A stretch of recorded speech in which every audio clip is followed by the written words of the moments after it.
Welcome to The Breakdown, brought to you by PaintballAccess.com. I'm Matty Marshall alongside Todd Martinez. And man, we are just 2 short weeks away from the biggest event of the paintball year, the PSP World Cup, 18th through the 20th of October. Todd, as always, man, it's the World Cup. You always get excited for the World Cup, and everyone always says that every year. Oh my God, it's the World Cup. Well, why do people say that? Well, first of all, there's going to be about 400 teams there across so many different divisions of competition and styles of paintball that it is really the definitive paintball tournament. And we have now played through 4 events in the PSP season here in the Champs and Challengers professional leagues, the best players in the entire world represented here, the entire globe of paintball. And there are just so many storylines that are basically yet to be fulfilled. And I can't wait to see how, well, first of all, who's going to win, who's going to be the #1 player in the Top Gun division, and then who's going to step up, who's going to fall off, and then the World Cup sets the stage for next season. I mean, there's so many different things that could happen. All the statistical categories that we have this year that we have to look at, who's going to be the tops of those. But, I mean, it all comes down to who takes the trophy home. Absolutely. Every single year since I've been playing professional paintball, been involved in professional paintball, it's all about who gets the trophy.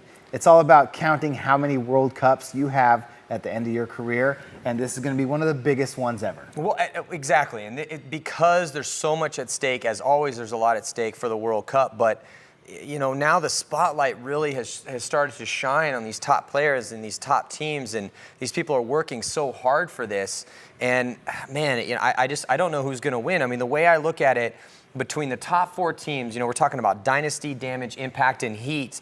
Those top 4 teams, obviously the favorite, and we're going to get a little bit more in depth into each one of those teams. But, then also the Ironman Infamous, X Factor, Legion. We got 187 coming back in from the Challengers division. Chicago Aftershock has finally stepped up and played well enough to make it into the Champions League as well. So that's also going to be interesting too. It's Chicago Aftershock finally playing in the Champions League for World Cup, and they have really worked hard in order to get there. So, it's going to be an interesting tournament to say the least, for sure. Yeah, with all the pickups that Aftershock made, they've strengthened their roster. It's going to give them a good shot to show up at World Cup and be competitive. But we talk about those top 4 teams: Impact, Dynasty, Heat, and Damage. Mm-hmm. Dynasty and Damage, they've been in the final. Damage been in the finals 3 times this year. Dynasty's been in the finals twice this year. Heat, the tournament they made Sunday, they win the tournament. Impact has been on the cusp. Everybody has picked. I know Lasoya has picked Impact a few times. There, yeah, exactly. But so many people have picked Impact throughout the prelims to win the event. And it all comes down to that last game on Sunday. What you do, how much preparation you've put in, and what you've done to give yourself a shot. These next 2 weeks are going to be crucial to everybody, the preparation that they put in order to put themselves in a position to win World Cup. And speaking of preparation, the World Cup layout from the PSP has finally been released. So let's take a quick look at that layout. So first of all, let's take a glimmer here at the overall big scheme of the things here from the eye in the sky. And honestly, when I first saw this layout, man, I was so happy because this is going to be an aggressive layout. You have a dominant snake side of the field, a little bit of a non-traditional snake, just to kind of throw a little bit out there and make people, do extra homework. But the center of the field is also very strong. And then the Dorito side also, I think Dorito side players are going to be very ecstatic to look at this particular layout. Now, if you're looking at things from the back center's perspective, because always the question is how many people are going to get shot off the break. In Riverside, the last event, the 4th event, we saw so many players get shot off the break, and I absolutely believe that could happen here, but it's going to be a measure of how many players can get shot while you're running out to your bunkers, because there is no back center. There's no back center, so I really think that's going to give an opportunity for the front players to get out a little bit more consistently than they did at Riverside. And then if you're looking at the overall eye in the sky top view of this particular field, and you're looking at that oh-so-important snake side, wow, Todd, that snake side looks pretty potent. I mean, I'm looking at it from this top view, Matty, and Riverside was definitely one of those fields where it was a fundamental field. You shoot the guy in front of you, you get numbers, you win. This field right now from the top view is a lot like the Dallas, the MAO, the Chicago layout, where it's you got to pick a side and get out to your spots. If you look at this layout, it's pretty matched up on both sides of the field. Well, the center also is very playable as well. The hole in that center 50 structure has been blocked. That is a complete bunker that you can play. Lots of different options. You can go to the stand-up on either side of those. I really think we could see a lot of those really aggressive front, those big launches off the break, a lot of chaos happening in that center of the field. And then on the top, what do you think about the Dorito side? Well, you know that I'm a big proponent of sending guys up the middle, taking advantage of shooting off that side on any side on the break, and then attacking that middle and locking it off. That Dorito side looks awesome, but Matty, what you need to notice is the fact that both of these sides of the field are pretty balanced. The first bunker on the Dorito side is the same bunker as the first bunker on the Snake side. The first bump, the secondary bunkers on both sides of the field, about equidistant on both sides. And then you just start going up the field. From those secondary bunkers, the corners are both the same, and then you start bumping from those secondary bunkers. It's just about which side do you decide to overload off the break. It's going to be a coach's battle. Which side are we going to overload? Which side can we shoot a guy on the break? I feel like both sides you can attack just the same if you were to put 3 guys to the Dorito side or put 3 guys to the Snake side. There's so many options, though, and that lends to exciting paintball. That lends to me being excited to watch all the games that we're going to have to call and that get to see you guys play. And I just think it's a perfect layout for World Cup. Lots of options, aggression on all 3 sides of the field, and that's what we're talking about. That's what you want to see at World Cup. I don't necessarily think it's too much of one of those quote unquote technical layouts where, you really seriously talk about doing your homework. All right, we send a guy here and lock this lane down. I don't think it's going to be. I think it's going to be a straight bloody knuckles battle, and that the teams that really put together, that play well in those squad, so if you send, like you're saying, you send 3 guys to the Snake side, how well are those guys going to play together? How well are they going to execute together? And then what are the 2 guys on the Dorito side going to do when things start going down on the Snake side? So I think we're going to see a lot of aggression, a lot of counterpunch abilities, and I think it's going to be a pretty exciting field to play, and I think everyone's going to have, honestly, a lot of fun on that particular field. I do too. I mean, it's a really balanced layout. If you're looking at it from the back center view, then all the shots to the sides, to the outsides are pretty similar. Mm-hmm. So it really comes down to, at what point do you pick which side are you going to shoot heavy on the break? Where are your best players? Where do you need to put your best players in order to be in the best positions to win points for you? This field is a great layout for World Cup because it can go down on either side, either way.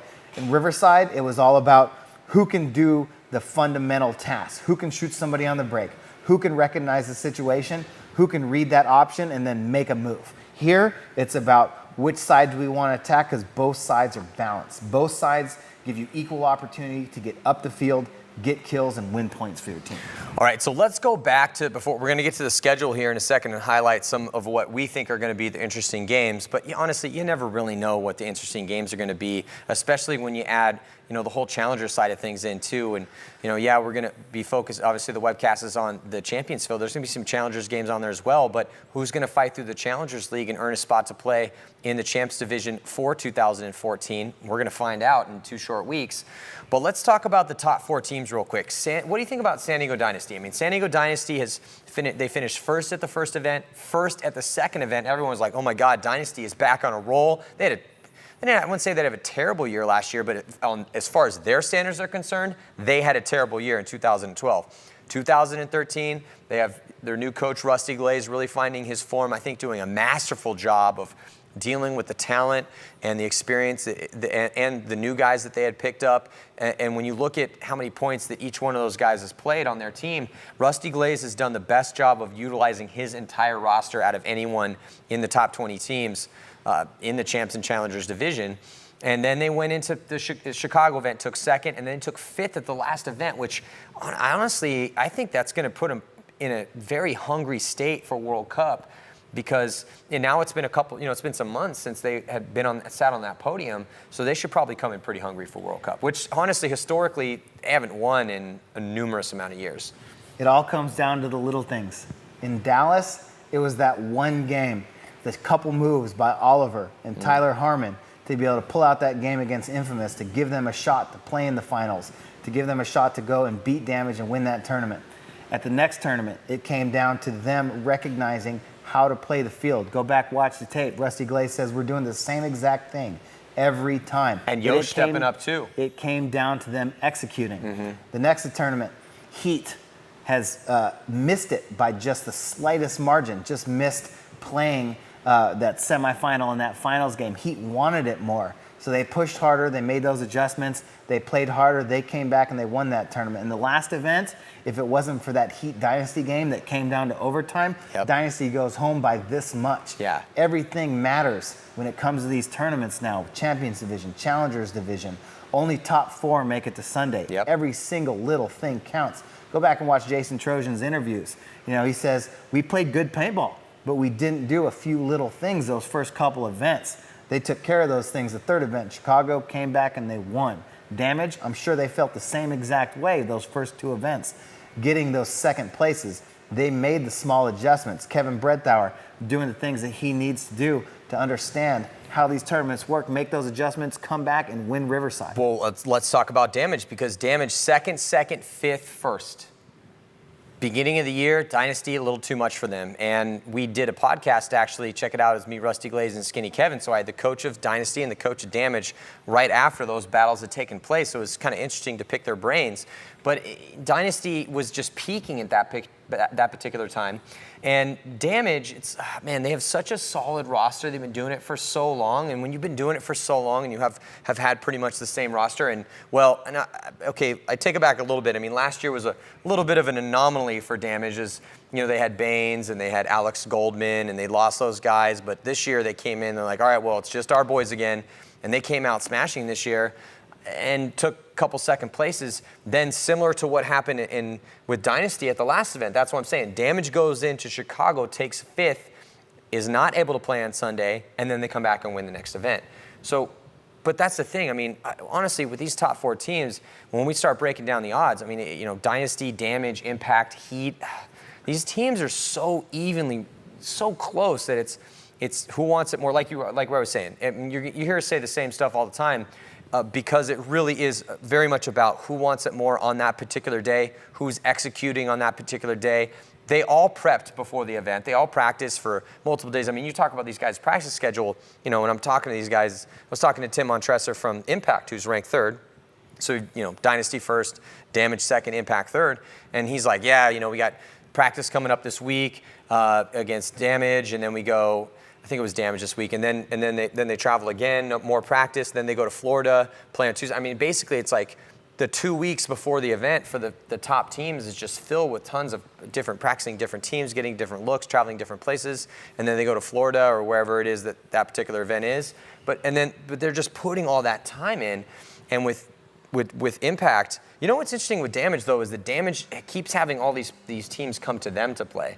Because Damage is a real good practice team. It's a team you can get a lot of reps in, get some good looks in against one of the best teams in the world.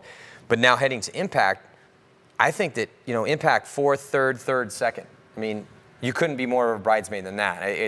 They're just right on that cusp, and I think that they might be ready for a victory. I mean, they built the super team they picked up Greg Sewers that you coached last year with Infamous. They got Dave Baines coming in from Damage. I mean, they really stacked that squad up with an already stellar roster. And I mean, when you look at Impact's roster, their roster can go head to head with any team on the planet. And so I think that Impact, and I know Chris has been picking them all year long for good reason, I think they might be ready for a victory, you know, but then there's Heat. You know, it's like you got Houston Heat.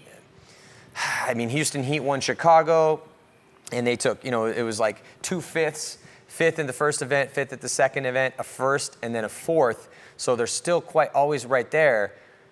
I don't know. With Heat, it's an interesting little puzzle there. It always comes down to the little things. You know, we've said it a million times.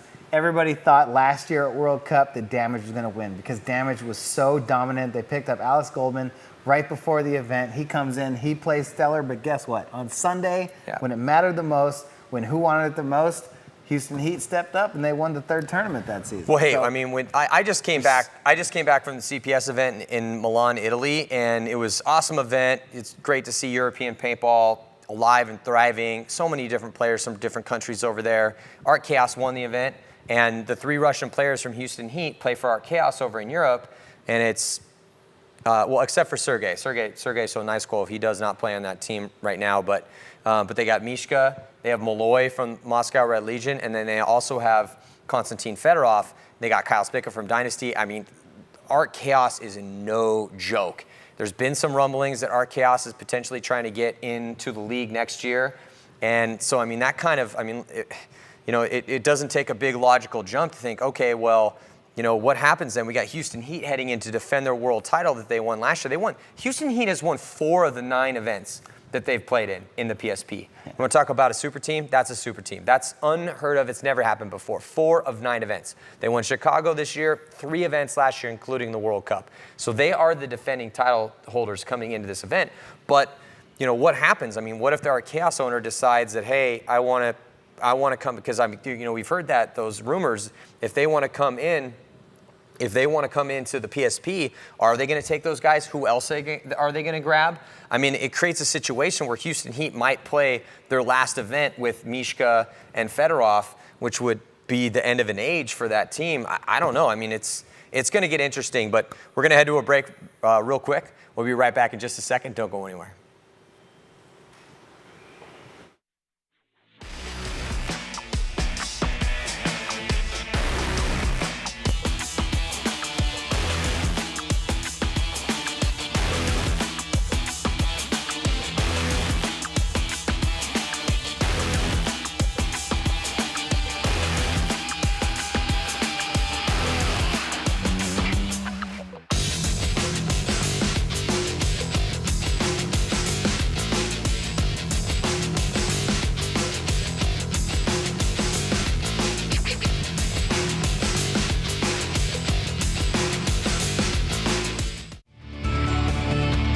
How many countries I've visited, how many miles you've traveled, how many paintballs you've shot at different people, how much baby powder I've used, how many hotels we've trashed, how many places I've driven, how many guns I've gone through, how much I love the game.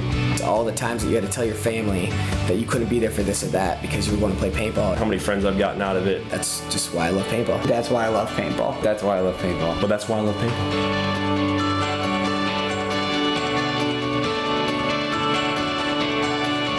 There are massive opportunities, both for the sport of paintball and for your business. If we are successful in taking our sport to another level, unite with Paintball Access in our quest to elevate paintball and broadcast it to the world. There are advertising packages available for any size business. Join us. Advertise with PBA and help us change the sport for the better, forever.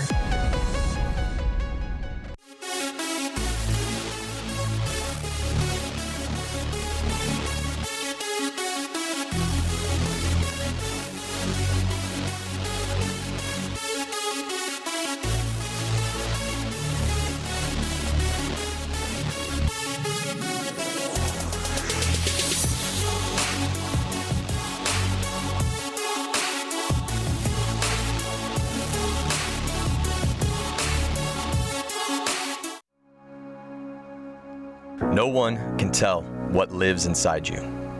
It's not for them to see. It's for you to find. And that knowledge comes slow and painful, and it comes through heartache and struggle. It comes through getting whooped long enough and hard enough until you realize that you can't be broken by somebody else. Failure and success have the same origin. They come from within. Behind every unbelievable move was a player who believed. Behind every comeback lives a spirit that refuses to be beaten into submission. Behind every adventure is a core of courage. This is the stuff of dreams. It's how legends are made. And it's why people will remember your name. So be brave, be relentless, be your own hero.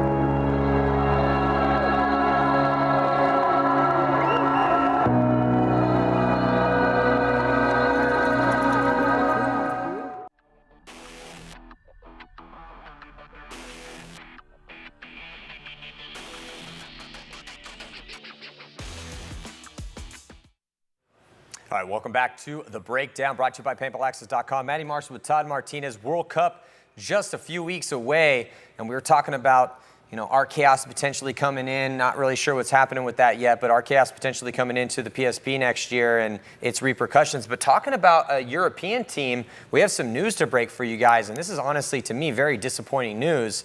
The Tontons are not going to be playing World Cup. Not going to be playing World Cup, which is, with all that chaos that happened with the penalties and, some people maybe, I'm sure if you're a European fan, particularly, somebody from France, you're going to be like, wait, what? And if you're an American fan or somebody that wasn't happy with what happened with the Tontons and the hot guns, look, to put it to bed, I don't believe that the Tontons, if you're shooting, really hot, you're going to know your gun's shooting hot, but I know how those guys deal with their guns. I've talked to the gun techs involved with what happened, and I don't believe that it was maliciously tinkering with their guns to shoot hot. Now, and I'm not naive to the ways of the world when it comes to tinkering with guns, shooting hot. Was involved in one of the most lawless, during the most lawless era ever as far as that was concerned, and had to play against that all the time. So I don't believe that that's what happened with them, but it still, to me, is incredibly disappointing that the Tontons are not going to be playing World Cup. Financial difficulties was the information coming back from us to us as far as what happened and why they're not going to be able to make it. They put a lot of money into this year. They travel out and spend about a week and a half before each event here in the States. But I'm just like, man, are you serious? The Tontons this could have been their moment of retribution, this moment of okay, well, all these people had been hating on us for what happened with the guns, and we had a year where we wanted to come in and contend with the best, and they played some good paintball, and they got knocked down. Whatever. They could have come into World Cup and completely redeemed themselves. I like where your head's at on that. You know what I'm saying? I mean, because you don't get a lot of chances in life for redemption. You don't get a lot of chances in life, and when you work so hard and so long and put in so much time and spend so much money to try to prove something where you're, okay, look, we believe we're one of the best teams in the world. We're going to go play with the best teams in the world and see how we do. And yeah, they got knocked down in the Challengers division, but it's like, man, really? Okay, you guys aren't, I'm just a little mind boggled right now. I don't know. What do you think, Todd? here's the thing. From the first tournament, we watched the Tontons come in. Mm-hmm. They surprised everybody. Everybody was like, whoa, I totally didn't expect the Tontons earned a lot of respect. to be this good. Mm-hmm. And then they show up to the next event, still played well, underperformed a little bit, saved their own lives, went to Chicago, and they lost. Mm-hmm. They ended up having to go to the Challengers division, okay, for PSP Riverside. Mm-hmm. Well, guess what? Things happened. They got caught doing bad things. They got penalized, whatever. Like you said, Matty, World Cup is your opportunity to show up and redeem yourselves. Hey, this happened. Shock did it for years. Penalties. Shock did it for years. The Shock would have a bad year, and then they'd come to World Cup and stomp everybody out. And what did everybody remember from that year? Oh, after Shock stomped everyone at World Cup. Yeah. You know, and Shock has an opportunity to do that at this World Cup. But still, and again, I totally understand. I'm not naive to the ways of the world. I know how much money it costs to play at this level, and I know what it takes to do that. But it's just, I was really hoping, and when I was at the CPS event doing the webcast for them, that's what I was saying, because my co-host is French, and he was saying, what do you think about the Tontons? And I was like, honestly, I don't think they mess with their guns. I know how those guys work with their guns. It was probably just inadvertent. And then also, I think that this is their chance to actually come and redeem themselves, and I hope they don't give up on their dream. And through financial difficulties, they're giving up on their dream. The way I see it, maybe they did, maybe they didn't. I don't know. Nobody can prove it to me that they did. Nobody can prove it to me that they didn't. True. But guess what? If they show up to World Cup and they win, I can't take that away from them. All I can say is Tontons showed up. They chronoed their guns. They were at 300, and they beat everybody down. Mm-hmm. But guess what? That's not going to happen because Omaha Bitches is going to do that. But at the same time, for the Tontons, that's what's up. But that's going to be their story forever. But Todd, no matter what. But I know, but that's going to be their story forever now. Because of that now. Unless you show up to World Cup and stomp people. Yeah, that's what I'm saying. But that's the frustrating thing. Is like, okay, if I'm a player on the Tontons, I'm like, great. Now my story is going to be, we tried to come into the PSP where all the best teams are, and we had a rough year, but we still earned a lot of respect. And then come biggest tournament of the year after all this, chaotic craziness that happened with the Chronos. And now we don't come. It's like, well, now your story forever is going to be, okay, well, are they not coming because of that? Are they, even, and I'm not saying that that's the reason. They said that it's financial difficulties. I believe them. But still, that people are going to say that regardless. Probably the same reason why they only brought 7 guys to the last event. Yeah. It costs a lot of money to fly from France, to prepare for the whole thing, to get ready to come to the tournament. And they gave it 100%, man. They came, things happened. They got in trouble. they got They kicked got out. penalized. So And then it's the just. only way to redeem yourself, show up to World Cup, win fair and square, and we're not going to have that chance. Yeah, so that's the news to break to you guys. Tontons not going to be playing World Cup. So let's head into some of these other teams, Todd. Los Angeles Ironmen, their first game is going to be against Upton 187 crew. You talk about a team that's underperformed. We were just talking about, I wouldn't say the Tontons underperformed. To them, they definitely did. But with the Ironmen, the Ironmen have absolutely underperformed this year. I'm talking about guys like Marcelo Margot, Alex Goldman, Mike Paxson, Eric Humphreys, who just came back, A-Rod, Alex Rodriguez. I mean, they have talent on that team. Danny Park, there is no reason. Stephen Pitts. Well, yeah, of course, Stephen Pitts. And there's still a little, we don't know if Stephen Pitts is going to be playing at World Cup. I did not know that. Stephen Pitts? Well, that would be a huge blow for the Ironmen not to have Stephen Pitts. The problem, unfortunately, for the Ironmen with Stephen Pitts is that Stephen Pitts is trying to finish his scholastic career, and we all know how that goes. We had to do that while we were playing too, and it's tough, and he doesn't really know exactly if he's going to be able to make it yet. And I was talking to the powers that be on the Ironman. I'm like, it seemed like we would want a commitment either way. I understand he's like they're not really sure yet, but regardless, if they lose Stephen Pitts, that is definitely going to hurt their chances at the next event. They got that Schrader kid. He's definitely a baller for sure. I hear a lot of good things about him. I think he. His first event was last event for the Ironman, and he definitely showed some signs of life for sure. But the Ironmen have definitely underperformed. Here's the thing: the Ironmen have gotten stellar individual performances from all their top guys. But never Mike at the same Paxson, time.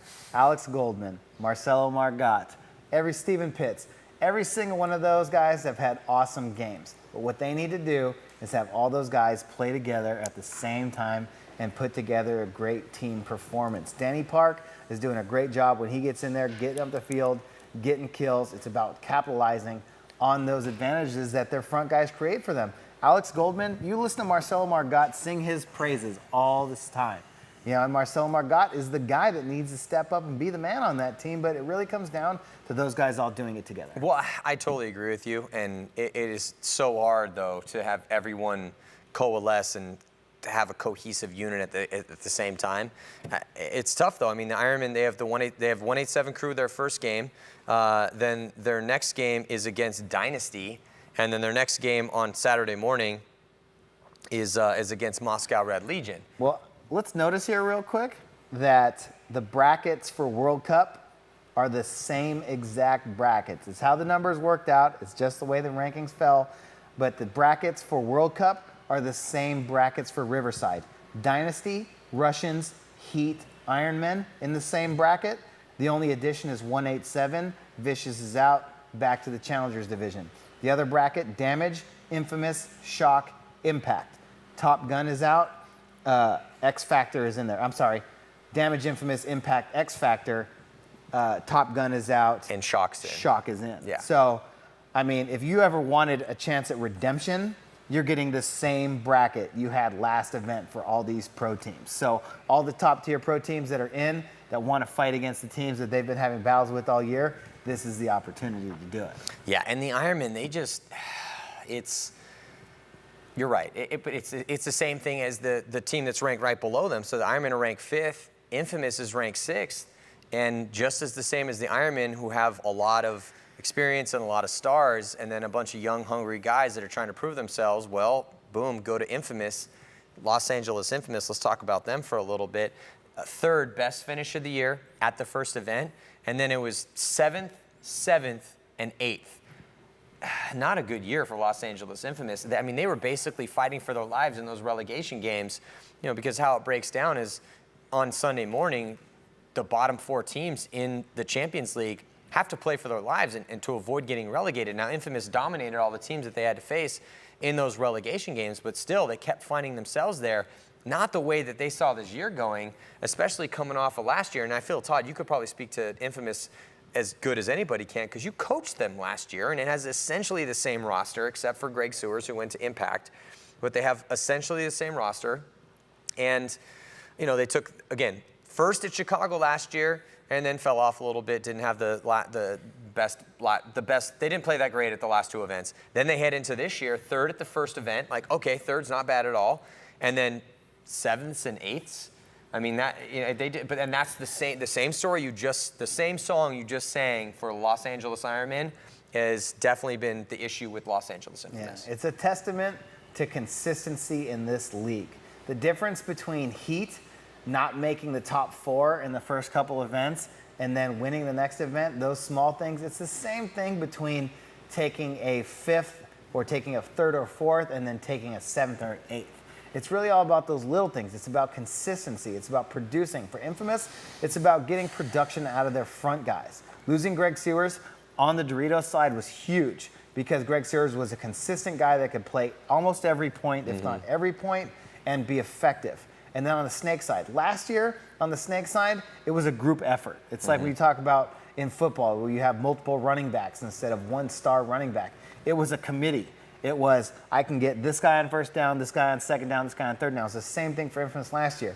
We're going to run 3 different guys to the Snake, 3 different looks, and then we're going to get production out of all those guys. It's going to be enough to be effective. This year, having that 1 or 2 guys be a dominant force on the Snake side has been tough for them. It's been Brad McCurley, who was fighting a knee injury. Brad McCurley fighting his shoulder. Brad fighting McCurley his shoulder. he dislocated his shoulder at the last event and was still able to muster a solid performance. But it's the same thing, man. I mean, basically, you could just say across the board that each one of those individuals needs to look to each other and say, look, I'm going to have a good game. Are you going to have a good game? Oh, you're going to have a good game. Are you going to have a good game? Because that's their problem. You can't just have Brad going out and shooting a bunch of guys on the Snake side of the field, and then you can't have Damian, who's been stunning. Damian Ryan has really stepped up. Damian is one of the best players in the world right now. He didn't have the greatest event last event, but still. Well, let's move on because we're running short on time here, Todd, though, because I do think Infamous actually has, Infamous has a chance for sure. Other teams that potentially have a chance too. Let's talk about San Antonio X Factor real quick. San Antonio X Factor, renewed practice vigor in that squad for the past 2 seasons. You know, ETV's got an awesome, the Planet Eclipse series, the roster. They got a new season coming out, and you know it's going to document the struggle for San Antonio X Factor to try to rebuild a winning squad, and it's definitely been a struggle for them. You know, they finished 10th, 6th, 8th, and 6th. They finished 3rd last year at the World Cup, not the year that they wanted to have. But they, again, that's another team that's been able, it's like Infamous. Infamous and X Factor have been fighting in those relegation games and beating the teams that they have to play. They have an awesome lineup. I think, do they have a chance? Absolutely. X Factor's won tournaments with the core that they have, and then also the guys they've surrounded themselves with. I believe, Dimitri Ninos, he's a baller. He's definitely a future star for sure. Not quite there yet, but he's, he had 3 penalties at the last event, but Dimitri is on his way. Scott Kemp's a world champion. They have a good roster. If X Factor was in the top 4 or even the top 6 of all the teams that we talk about, people would be talking about Archie Montemayor as one of the best players in the world. Like Fedorov. But because these guys can't play consistently, and Archie often spends his time and his talent pulling games out instead of closing games, X Factor would be a top-tier team. What X Factor needs to do, stay out of the box, which they clearly know because that's hurt them so many times this year, and they need to just play consistently. They need to get together, get consistent production out of their front guys, whether it's Scott Kemp and Colt Roberts on the Doritos side or Dimitri Ninos on the Snake side. Those guys need to be more consistent. Don't get penalties, get up to your spots and do your job, and let the closers do their jobs. Archie, Grayson, Todd, and who am I missing? Well, Colt's a big factor too. Pretty much Grayson and Archie. Grayson and Archie, look, Colt's the hammer on the Dorito side. Also with with Grayson Goff, who, Grayson flies under the radar, but Grayson was the highest ranked player on X Factor last year. Archie was doing damage control all season long because he didn't have a consistent one until the last event of the year where Billy Bernacchi stepped up, and lo and behold, they take 3rd place when Billy stepped up and started playing the paintball that everybody knows he can play. Now they got Dimitri and Billy there. I'm telling you, that team has a solid roster. Similar story as the Ironman, similar story as Infamous. They can't get everyone playing on the same page, and more than any of those 2 teams, or the 3 teams that we just talked about, have had penalties really hurt them. Yeah. And also they lost Zach Wake. Zach Wake, you want to talk about a chance at redemption? Zach Wake's playing for Infamous at World Cup. I know that's kind of a shocker, but honestly, I talked to Zach Wake. He was in Milan with Infamous, played for him, played well. Kind of had a little bit of a hamstring injury, so that's still a question too. But that's definitely a story. We're gonna have more on that coming at you at paintballaccess.com. But let's move on real quick before we have to sign off for the day. Moscow Red Legion, terrible in the beginning of the year, and then they come in, they get bumped down to the Challengers division, take first place, head in there, smash everyone except Royalty. And Royalty almost won that game, but then they just smashed everybody. Then they come in to the Champions League, take third place. Yeah, like obliterating Moscow, people. Yeah, just obliterating people. Moscow played a real solid tournament the last event in Riverside. So Moscow's a favorite too, even though they're ranked 8th right now and rebuilding their roster. But Moscow's got a shot. I mean, Kevin Klum he's a talent on the Snake side. Kevin Klum's no joke. He's French guy. Played for Icon, got picked up, just like Axel Godin did last year. And then now Kevin's awesome. They got Jason Wheeler over there, who was the rookie, one of the rookies, or one of the Rookie of the Year nominees last year. And then they got a solid roster. They did lose Kirill. Kirill ended up getting that torn with Achilles. the torn Achilles tendon. That's going to hurt him for sure. But that is going to hurt them. I mean, they still got a shot. They definitely have a chance. As long as you have Biernikov on the field, you got a shot. You got a shot. And then real quick before we sign off, let's talk about the two teams coming in from the Challengers division, Upton 187 Crew and Chicago Aftershock. Now, Upton 187 Crew, it's been a year in which they have proved that they do not deserve to be in the Challengers division, and they're not good enough to play in the Champions division. So they are so on that cusp right there. I don't know. What do you think? I'll tell you right now, I'll tell 187 and Chicago Aftershock the same thing that I told Vicious before the Riverside event. If you don't show up wanting to win this tournament more than any tournament you've ever played in your entire life, if you haven't prepared better for any tournament than you've ever played in your entire life, don't show up. Because 187, you have to play Dynasty, Ironman, Russians, and Heat. Okay? X Factor, you got to play Damage, Infamous, Shock. You got to play Damage, Infamous, Impact, and X Factor. If you are not prepared to show up and play top tier paintball, you're going to go 0-4. You're going to play for relegation, and who knows what's going to happen after that. Yeah. But as far as 187 and Chicago Aftershock goes, you better be more prepared, more ready, more focused, and more disciplined than you've ever been for any paintball tournament ever in your entire life, or you're going to get smoked. Yeah, but that's why you want. I mean, I would want that. We did it. I know Nick Laval does on 187. Well, we just did an interview actually with Nick Laval, and basically that's what he said. I mean, he said, and check out the interview on our website, Paintball Access. But he was basically saying that.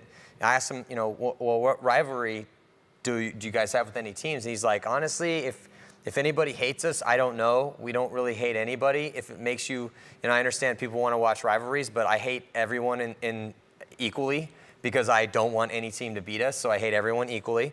But what he said was, when I asked him what team that he really wanted to play, he said any of the top teams. They only want to play the top teams because that's basically the only way to get better. Chance. Yeah, and this is so just like you were saying, Nick Laval, rest of the 187 crew, here's your chance. You get to play some of the best teams in the world at World Cup to prove you're one of the best teams and to get a really good, solid shot at 2014, prove the squad. They have a core group of guys that I think is really good. And then also, just before we sign off, Chicago Aftershock, Karl Markowski, fastest player, I believe, in the league. We're going to have a race, actually, in World Cup to find out if Dan Holiday thinks that he has him. I don't know. And Holiday swears. Holiday's like, no. I don't know. Holiday said he can smoke anybody on damage by far, and that he's down to race Karl. Karl just came back into the league after being gone, getting his life squared away. Got married. He's got a full-time job.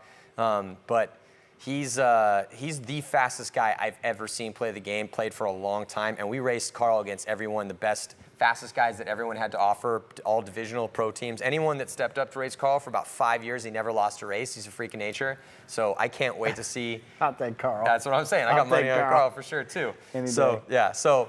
And not But only this is Aftershock's best chance. that's what I'm saying. Most stacked roster that they've had in 2 years. AJ Lawhead's a baller. Davey Simmons, Mike Bruno's really got a Caleb Abel. I mean, I think that they've now started to cultivate that talent. They're still making some of the mistakes that they've made before, but they're not consistently making the mistakes all the time. So this is the best shot that Shock has had in 2 years of having an awesome showing at it. And everybody on the team is more bought in than they've ever been. Aftershock, all the players on that team believe more now than they have in 2 years that they can beat teams. So it's going to be awesome to watch Aftershock. Yeah, I can't wait. I can't wait. Honestly, every game is going to be great. I know, but I am chomping at the bit to watch Aftershock play. One, because they have very dynamic players. Love watching Carl play and all those other guys on the team. You know, AJ's a baller. Davey Simmons plays great. Caleb Abel's a baller too. They have solid guys. They play in a very aggressive style of ball, and it's Chicago Aftershock at the World Cup. I mean, that's some of the most fundamental paintball history. It's just going to be great. World Cup's going to be awesome. So it's coming at you October 18th through the 20th. Thank you guys for tuning in to the breakdown. Also, we have some news to break too. We're going to have fantasy paintball at the World Cup.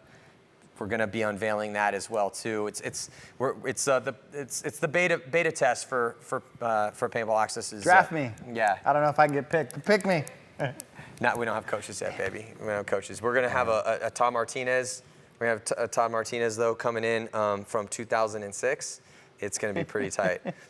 But, yeah, we also, lots of different styles of paintball coming at you at the World Cup. The UWL, we're going to have coverage from that as well. 10-man is going to be there. I'm not going to be able to webcast all this, but we will give you all the information regarding what's happening with those different divisions. If you got kids and you're heading to the World Cup, JT First Shot is an awesome opportunity to get the kids involved. That's pretty sweet too. So and then of course, all of the new 2014 products that are going to be coming out. We'll have all that stuff coming at you with different vendors, tents, and it's going to be an amazing event. So thank you guys for tuning in to the breakdown.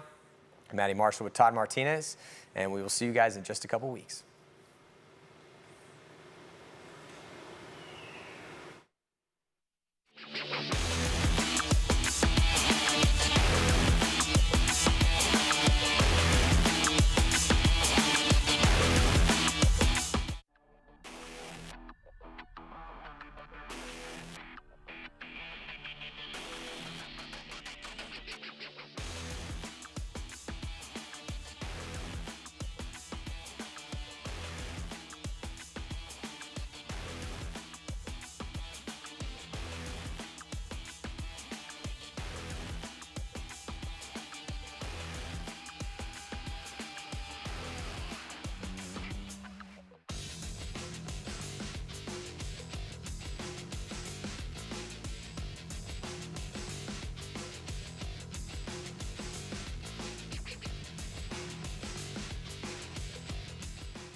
No one can tell what lives inside you. It's not for them to see. It's for you to find. And that knowledge comes slow and painful, and it comes through heartache and struggle. It comes through getting whooped long enough and hard enough until you realize that you can't be broken by somebody else. Failure and success have the same origin. They come from within. Behind every unbelievable move was a player who believed. Behind every comeback lives a spirit that refuses to be beaten into submission. Behind every adventure is a core of courage. This is the stuff of dreams. It's how legends are made. And it's why people will remember your name. So be brave, be relentless, be your own hero.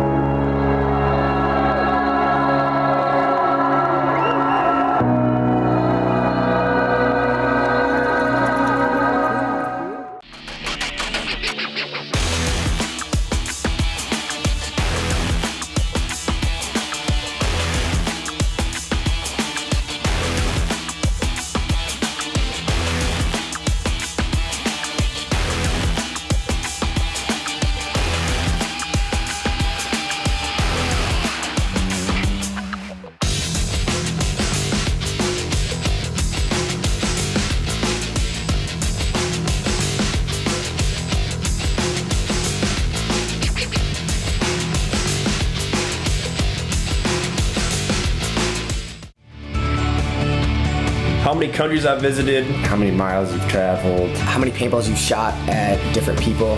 how much baby powder I've used, how many hotels we've trashed, How many places I've driven.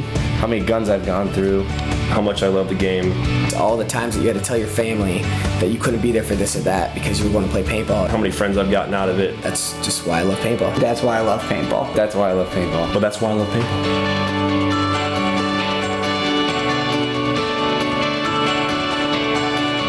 There are massive opportunities, both with the sport of paintball and for your business. If we are successful in taking our sport to another level, unite with Paintball Access in our quest to elevate paintball and broadcast it to the world. There are advertising packages available for any size business. Join us. Advertise with PBA and help us change the sport for the better forever.